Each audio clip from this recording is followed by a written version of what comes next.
After my stepsister steals the family heirloom meant for my wedding, fakes a pregnancy and proposes at my reception, I finally decide to get revenge. My stepsister, Lena 31 female, has been a constant source of annoyance in my life for the past 5 years. Recently, she tried ruining my wedding, and that was the last straw. She had to face the consequences of her actions, so I plotted the perfect plan to get back at her.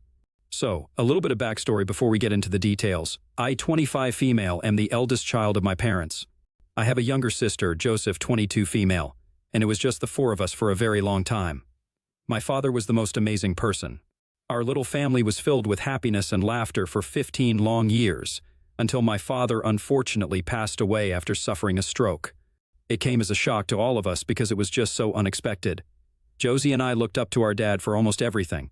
No matter what, he always had solutions and answers. Now, without him, it was as if we had lost our guiding light.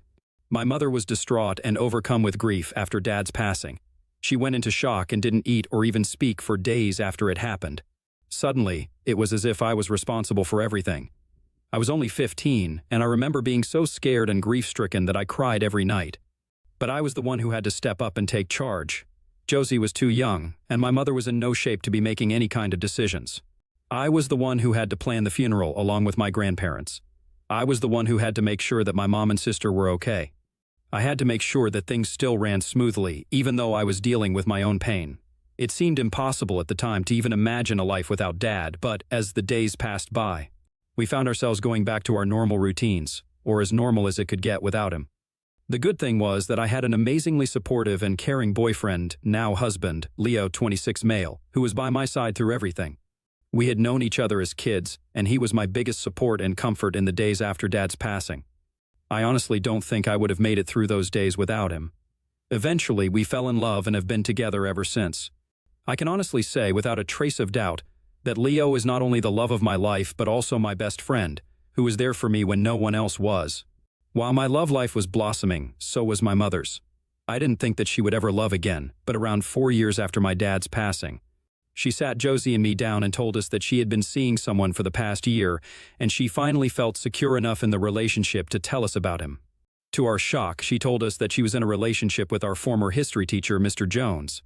She told us that Barry, Mr. Jones, was a source of comfort to her during her grief and helped her out during her tough times. She said that she trusted him and did have feelings for him, but at the same time felt guilty for even thinking about love for anyone else. Except, the more I saw my mom with Barry, the more I could see just how happy he made her. I hadn't seen her laugh and smile like this in years, and I was thrilled that she could at least regain a little bit of the joy that she once had. Barry was sweet and kind to both my mom, as well as to Josie and me, and we all grew very fond of him, especially after seeing the dramatic change he brought about in our mother. Barry had been divorced for over 10 years and shared a daughter, Lena, with his ex-wife. He told us that she was not as close with him after the divorce because his wife won her custody, which prevented her from seeing him often. He was hopeful that Lena would be more involved with him in this new phase of his life with my mother and us, and was excited to introduce us to her. I had seen Lena around when I was in school. She was much older than me, and from what I remember, was one of the most popular girls in our school. She was the typical pretty blonde cheerleader, prom queen, who could get any guy she wanted. She also had the reputation of being a bit of a bully and a mean girl. But we had never actually spoken to each other until our parents got engaged. From what Barry had told me, after graduating, Lena married her boyfriend by the time she was 20 and was now living with him in another city while he pursued his music career. I wanted to make a good first impression on her because if she was going to be my new sister, I wanted us to be friends instead of having any animosity. Josie and I volunteered to pick up Lena and her husband Jimmy from the airport when they arrived for the engagement party. To my surprise, I didn't even recognize Lena at first. She had always been pretty, but now it looked as if she had gone overboard with lip fillers and Botox, giving her an almost plastic-like appearance. She could barely even open her mouth fully to speak. Her initial greeting was pretty cold, not even a hug or a thank you for picking her up. I tried making small talk with her throughout the journey back home, but she never spoke nor even looked in my direction and stayed on her phone the whole time. The weekend that followed was awkward and uncomfortable, to say the least. Lena seemed pretty uninterested in the whole thing. Barry had gone out of his way and cooked lunch especially for Lena. He made all her favorite dishes. He spent days furnishing up the guest room for her to stay in, and even made sure that she had everything that she needed. She sent him an email with all her requests, which ranged from a specific type of shampoo to the brand of bread that she ate. She didn't say much to her dad at all and barely even greeted him. When she saw the lunch that he had worked so hard to cook, she looked disgusted and said that she was vegan now and couldn't even bear the smell of cooked meat. Barry looked disappointed and apologized, saying that he had no idea that she was vegan and offered to cook her something else. She practically gagged and said that her mood was ruined and that she would prefer if we went out to eat instead. I was appalled by her behavior towards her father. As someone who lost her dad, I couldn't fathom how she could take all his efforts for granted. I wanted to snap at her right then and there, but I didn't want to worsen the situation anymore. Reluctantly, we all went to the restaurant, and surprise, surprise, she ordered chicken wings. When I immediately pointed out that she claimed she was vegan, she came up with the dumbest excuse by saying that she was vegan with the exception of chicken and fish, which still made no sense because Barry had cooked her chicken. At this point, I was fuming. Even Josie and my mom looked extremely uncomfortable.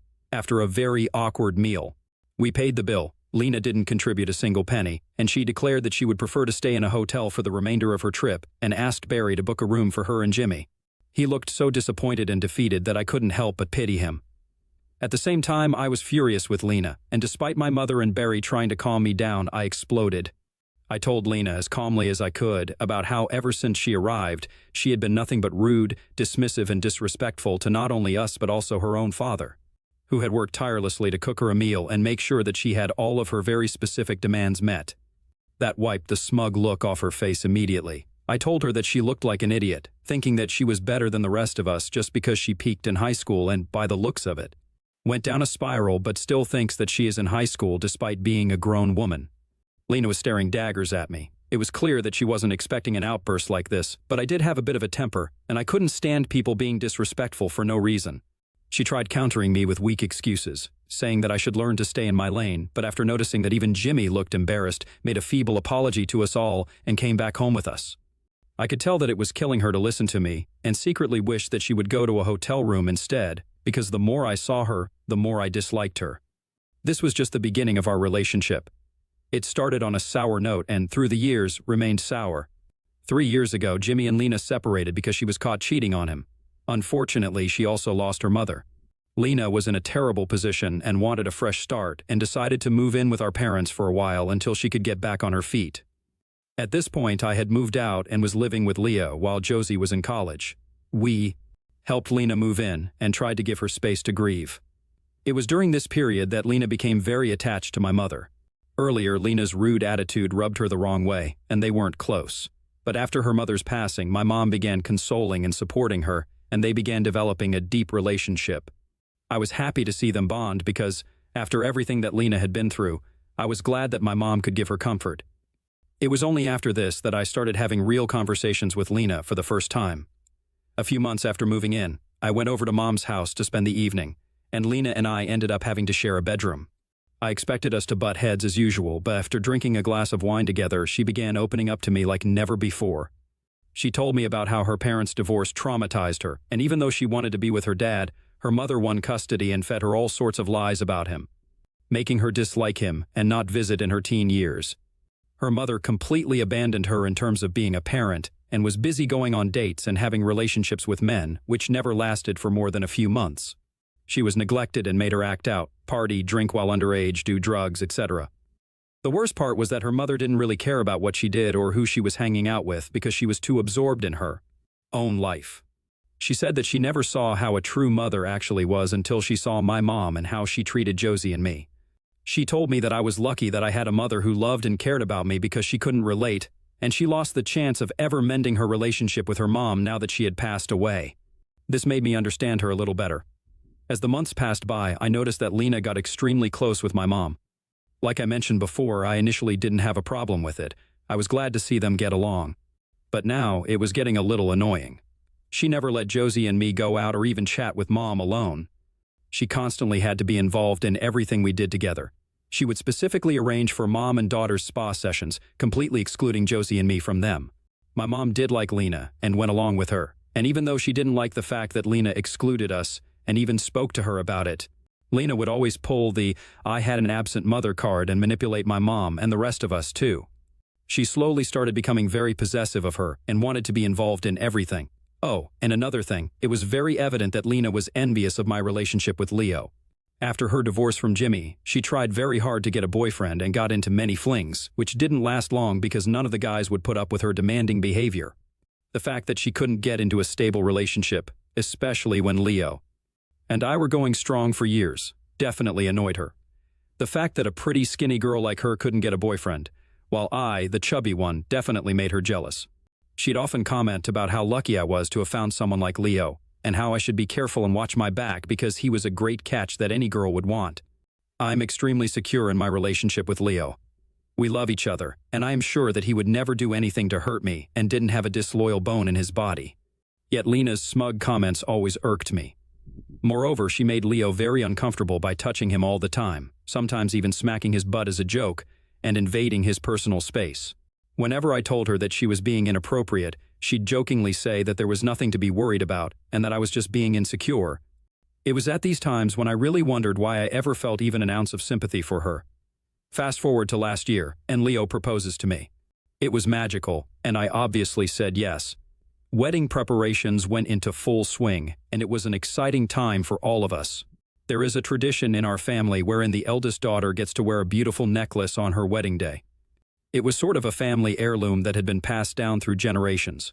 It was nothing fancy, just a simple string of pearls with a bow emerald in the center, but it held a lot of sentimental value.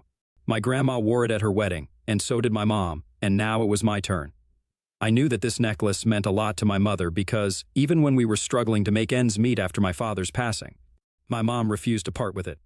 The minute Lena saw the necklace, I could tell that she wanted it. She looked at my mom with all seriousness and told her that, since she was now the eldest daughter, she was the one who had the right to wear the necklace. We all laughed, thinking that she was joking, but she was dead serious, and even got offended when she saw that no one was taking her seriously. She began acting like she was just being funny, but I knew her well enough to know that she was not. The months leading up to the wedding were hectic. Leo and I had to balance work with attending all of the appointments for the caterers, decor, flowers, and clothes. Josie, Mom, Lena, and I went to the bridal boutique to choose my dress. I didn't want Lena there, but she somehow forced her way into it and absolutely ruined my appointment by making terribly rude comments about how tubby and pudgy I looked in almost all the dresses I tried on. I was on the verge of tears because she was ruining one of the best experiences of my life. When I finally found the dress I liked best and felt confident, Lena slyly commented that I could lose a few pounds so that the dress could look less frumpy and suggested that I go on a water fast. This was my last straw, but before I did anything, my mother stood up to Lena and reprimanded her for being so nasty to me. I had never seen her so angry before, and the shock of this outburst was evident on Lena's face. My mom supported me by having the assistant escort Lena out, telling her that she was being of no help and that the only thing she was doing was trying to make me feel bad. My mother was never someone who lost her temper. She was always calm, cool, and collected. But I guess seeing how terrible Lena made me feel pushed her over the edge, and I appreciated her immensely for what she did. After Barry heard about what happened, he too had a few strong words with Lena, and then even offered to remove her from the guest list for the wedding if she made me uncomfortable. I should have agreed, but like an idiot, I didn't want the matter to escalate and didn't cut her out. After this, Lena stopped involving herself in the preparations and became subdued and quiet. I didn't have much time to care about what she was doing because I was preoccupied with the wedding. Around 2 months before the wedding, Lena said that she had been dating a guy called Adam for a few months and would appreciate it if he could be her +1 for the wedding. I agreed that as long as she didn't ruin my wedding, she could bring whoever she wanted. She didn't give me any other details, and I didn't bother asking. Finally, the day of the wedding arrived, and I was a bunch of nerves. The night before, I had made sure to arrange my gown, jewelry, veil, and even my shoes in one of the bedrooms so that there wouldn't be much hassle the next day. We had a beautiful rehearsal dinner where I met Adam for the first time and was shocked to see that he was only 22. I was expecting someone much older. Lena was all over him, touching him, kissing him, to the point where he looked uncomfortable. The next day, with the help of my bridesmaids and mom, I began getting ready for the wedding. Everything was perfect. The weather was great, my dress was beautiful, the cake was amazing. It was too good to be true.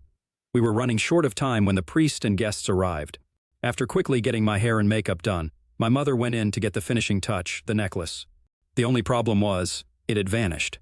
I clearly remembered placing it in a drawer in my room the previous night, but no matter where we searched, the necklace was nowhere to be seen.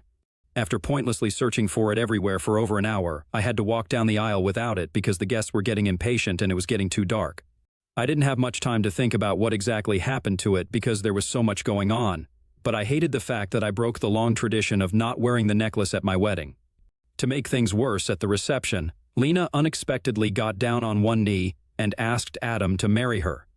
Yeah, I was as surprised as you are. It gets worse. Adam looked terrified. It was clear that he had no intentions of marrying Lena, but then she proceeded to say that she would have liked to propose at a better time and place.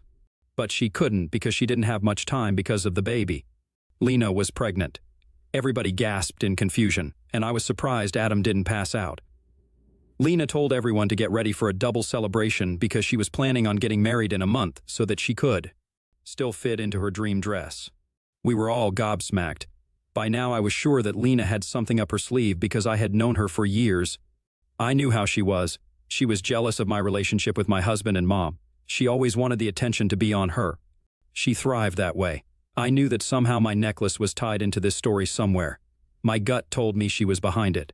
During my entire honeymoon, I racked my brain trying to find a way to get proof that it was her, and this proof came from an unexpected source, my uncle.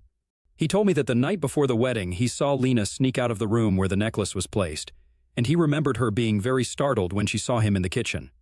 At the time, he didn't think much of it, but now that the necklace was missing, he had to tell me. Now, I was almost sure that Lena was the culprit, but I needed definitive proof. Luckily, my neighbor is a little paranoid about thefts and has CCTV cameras all over his backyard, and one of them has a pretty good view of my bedroom window. After going through the footage, we saw that the bedroom lights turned on around midnight, and just for a few seconds, I could briefly see Lena's fake platinum blonde hair through the window. Now it was confirmed, and I was going to take revenge. What made me hate her even more was the fact that she was faking her whole pregnancy. I asked her many times if I could accompany her to one of her appointments, but she denied it. She didn't even let Adam go with her. She'd send us pictures of her ultrasounds, and a simple reverse Google search was proof that she had taken them off the internet. Moreover, I called up the clinic that she claimed to go to for her appointments, and guess what? There was no Lena that had ever visited. I have no clue why she was lying about this whole thing. It was ridiculous. I knew I had to do the right thing and tell Adam. We met up a few days later, and I told him everything. He was furious at the lies and couldn't believe that Lena was trying to trap him, but mostly, he was relieved. He told me that he had only started dating her a few months ago, and it wasn't serious at all. This baby bomb had caught him off guard, and he only accepted her proposal because of the baby. He felt obligated to do so. We were both so angry and done with her lies, she had to pay big time. Now you can call me rude, cruel, childish, I don't care. Lena has been ruining my life since I've known her. Stealing this heirloom was the last straw. Her constant need for attention was now becoming dangerous and was harming many people. She had to learn a lesson. Adam and I began to hatch a plan. We decided to let her go on with the wedding, let her feel as if she was slick and nobody suspected her. I was sure that she was going to wear my necklace at her wedding. She was predictable that way. Once she arrived at the wedding, she would find out that nobody showed up because we told them it was a scam. Then Adam would tell her that he knew about the fake pregnancy and her plans to trap him and break up with her on the spot. If I was lucky, she'd have the necklace on her, and I could take it back and cut ties with her once and for all. I told my family about the plan, and they were all surprised by how mean it was. However, when they found out she had stolen the necklace and lied to everyone, they were more than happy to oblige to help her learn a lesson. Even Barry, her own dad, was disgusted. The next few weeks went by in a blur, with Lena thinking that she had gotten away scot-free. She didn't let me anywhere near the wedding planning because she said that she wanted it to be a surprise. Even Adam was left in the dark. By now, most people knew about the fake pregnancy and were so disgusted by what she was doing that they didn't want anything to do with her anymore. A day before the wedding, Adam sent me a photo that made my jaw drop. It was a photo of Lena's wedding dress, and when I took a closer look, I noticed that Lena had used the gems and pearls from my necklace to make sort of a fancy waistband belt for her dress. I was outraged. Not only did she steal something so important, she disassembled it and ruined it. She was crazy. The worst thing is, she really thought that no one would find out about it. Now, I'm not saying that what I did was right. I was definitely no saint. I was petty, and I was very vengeful. But if anyone deserved this kind of behavior, it was Lena. On the day of the wedding, I wore my best dress and went to the venue extra early. While Lena was getting her makeup done, I went to the bridal room, took her dress, and waited along with my parents, Leo, Josie, and Adam for her to show up in the living room. She looked puzzled to see us all there, and even more puzzled to see me holding her wedding dress. I told her that we knew everything she was up to. How she stole the necklace, how she lied about her pregnancy, how she fooled not only Adam but all of us. I told her that we knew that she was a lying, attention-seeking scamster, and nobody was going to show up at the wedding because they saw her true colors. I even showed her all the proof that we had collected these past few weeks. Now that she was caught, she started coming up with all sorts of excuses and started crying and begging for forgiveness. She said that she was just borrowing the necklace and she was going to give it back as soon. As the wedding was over, Lena had completely ruined the necklace. It wasn't salvageable. I'm sure she thought we were never going to detect that she had used the jewels this way. She thought we were that stupid. Then she fell to Adam's feet, apologizing for lying about the pregnancy and begging him to give her another chance. Honestly, it was pathetic seeing a grown woman cry like a toddler. Adam told her that they were done and that he never wanted to see her again. He was so disgusted. I called the cops on her, and I'm not sure what exactly is going to happen. Maybe I am ruthless, but I do think she deserves it because it is all karma for the stupid things she's done her whole life. I had to have the last laugh, and now she's left with the police, with no dress, no husband, no dignity. AITA for what I did? Update 1. Wow, this blew up, and I have been getting so much hate from so many of you all. So many of you are calling me evil, jealous, and all sorts of nasty things, and are defending Lena and calling me a witch for destroying her life. Honestly, did you even read this whole thing? How could you possibly be on her side after what she has done to not only me but our whole family, as well as Adam? Yes, maybe I could have handled it better, more logically, be the bigger person. But why should I? Why can't I do what I feel is right and give her a taste of her own medicine? I don't think what I've done is even half as bad as the things she's been doing for years. You're entitled to your opinion, but if you really think that Lena was a defenseless, innocent person, I don't know what to tell you. Anyway, we called the cops on her and submitted all the pictures that we had collected. Lena told them that she never stole anything and that she had just borrowed it for her wedding. But I don't think anyone was buying that story. Either way, she was charged with petty theft and will have to return the necklace plus extra cash for the damages caused, in addition to a fine. She wasn't arrested or anything, but she will have to do 3 months of community service. A lot of you were asking whether Adam wanted to get her charged for faking her pregnancy. Technically, I don't think that there are any laws as such. I'm not sure. But Adam didn't want to have anything to do with her. He wanted to get as far away from her as possible and didn't press any charges. Instead, he got a restraining order on her. So, yeah, I think a few thousand in fines and community service is a small price to pay for what she did, but at least it's something. Update 2. Hello, it's been a while. I just thought I'd pop in and give a small update since this thread is still active. Our entire family cut ties with her completely. I haven't spoken to her in months, but what I've heard is that she's completed her community service and has plans on moving to another city. She also paid the fine and gave back the necklace in pieces. I don't think there's any hope of salvaging it. All of us have been trying to cope with the roller coaster that was the past few months, but it still seems surreal that any of that happened in the first place. Now that I think about it, I shouldn't have stooped to her level. I could have given her a taste of her own medicine in a more elegant way, but at the time, I was so angry I only had revenge on my mind. I need to get a handle on my temper before it backfires on me. Anyway, I don't think I want to have anything to do with Lena anymore. I'm much better off without that kind of toxicity in my life, but I hope that she becomes a better person for her own sake, and I wish her nothing but the best. Update 3, guys. I was able to find a goldsmith who was pretty confident that he could salvage the pieces of the necklace and try to recreate it. After a long wait, I got it back last week, and it looks great. I mean, it doesn't look exactly the same, but the goldsmith did such a great job at restoring it. I didn't think it could be saved, but I'm so happy that it has so much resemblance to how it originally looked.